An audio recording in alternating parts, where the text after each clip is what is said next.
I won't allow a bad word about Harry Styles. He makes some fantastic music, doesn't he?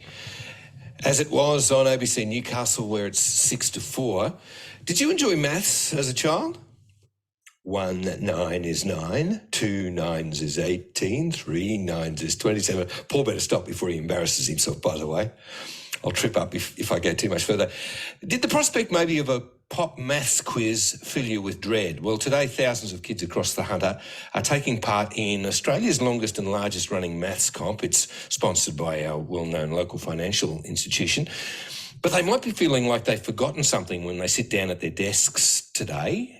It's the same rule, actually, that they've had in place since the competition began in 1981. No rulers, no calculators. And of course, these days, everyone has pretty much got a calculator on them when they've got their smartphone in their pocket. So it got me thinking, is maths still a critical skill? Does it help at the checkout to be able to do some fast maths as you're tossing your groceries into the trolley? Well, Dr. David Roy is a lecturer in education at the University of Newcastle, and he's with us now. David, how you going? I'm going very well, Paul. Good to hear you. Do we still do times tables at school, by the way? Yes, oh, definitely. Timetables are still taught in primary school. There is a place for learning by rote, if that's the best way for kids to get it. Different kids will probably embed that in different ways. But yeah, basic skills, whether it's in numeracy or literacy, are needed. They are the foundation to allow you to have higher order thinking.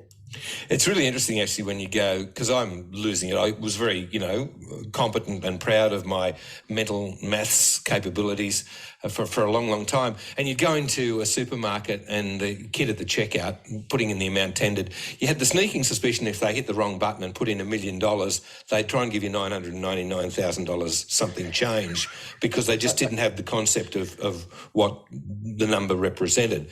Is that true? Is if we rely on machines too much, do we just not get what the numbers actually mean? I think there is always going to be that danger. I think Google has both opened up and given us so much access to information, and yet at the same time, it's kind of dulled our brains down to not embedding knowledge and being able to bring it up, say in the pub quiz, putting it into a real world context.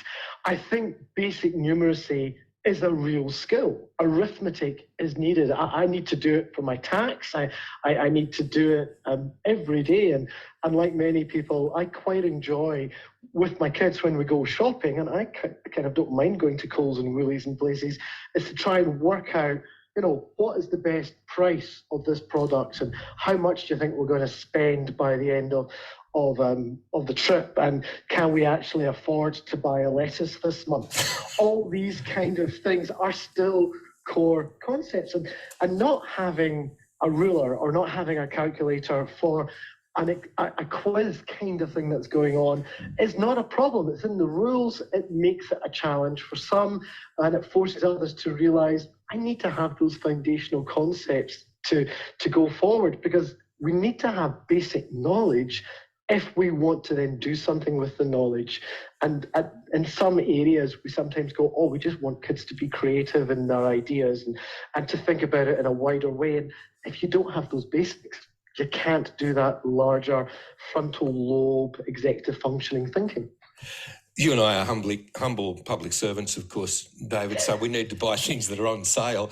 It's also nice to have a bit of a tally of what you spent at the supermarket, isn't it? So you can go, hey, hang on, did you take the $2.50 off for the chops, rather than go out to the car park and unload and look at the docket and go, oh, bugger it, he didn't take the $2.50 off, and have to go back in and argue the case. So, I mean, just being in the ballpark and getting an appraisal of, when you're dealing with quantities of things, that it's about right is important. Yeah, and I think it's also great for our kids to teach them value, not in a monetary sense, but in a wider sense of that, what we have in our houses, what they get as gifts and what they want, what they kind of see advertised and say, well, if you get this, it means you maybe can't get something else, and get them to just appreciate life. So I think there's a wider social skill that's going on there for them. There are some things that I hear kids time and time again afterwards saying they wish they'd learned at school. They wish they'd learned how to do tax.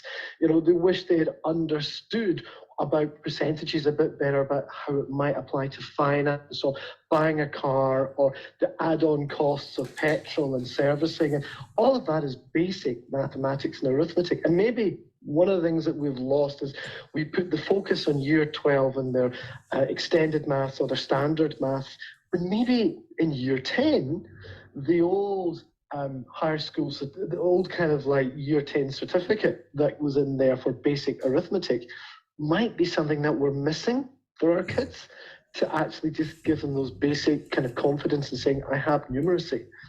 David, I've only got a minute to the news, so I'll ask a really complex question that you can't possibly fit in, okay? Some people say I'm not wired for maths. Is that true? Do we know about the physiology of individuals? Is it true that some people are biologically not as good at maths? If you've got dyscalculia, which is actually a disability, you're not wired for maths. Everyone else, and that includes me, because maths was never my strong suit, it just didn't engage me with teachers or just the way the curriculum was put together. But we don't have learning styles. Fact, there is no such thing. We have all learning styles inside us. Visually, numeracy, literacy, we use them all. So no, you're not wired for maths. It's just you've not been engaged by the person such as Eddie or Elena from the University of Newcastle. Yes, Pythagoras is sexier than you think. Good on you. Thanks for that, David. Anytime, Paul, anytime. David Roy, who's a lecturer in education at the University of Newcastle. This is ABC Newcastle at 4 o'clock.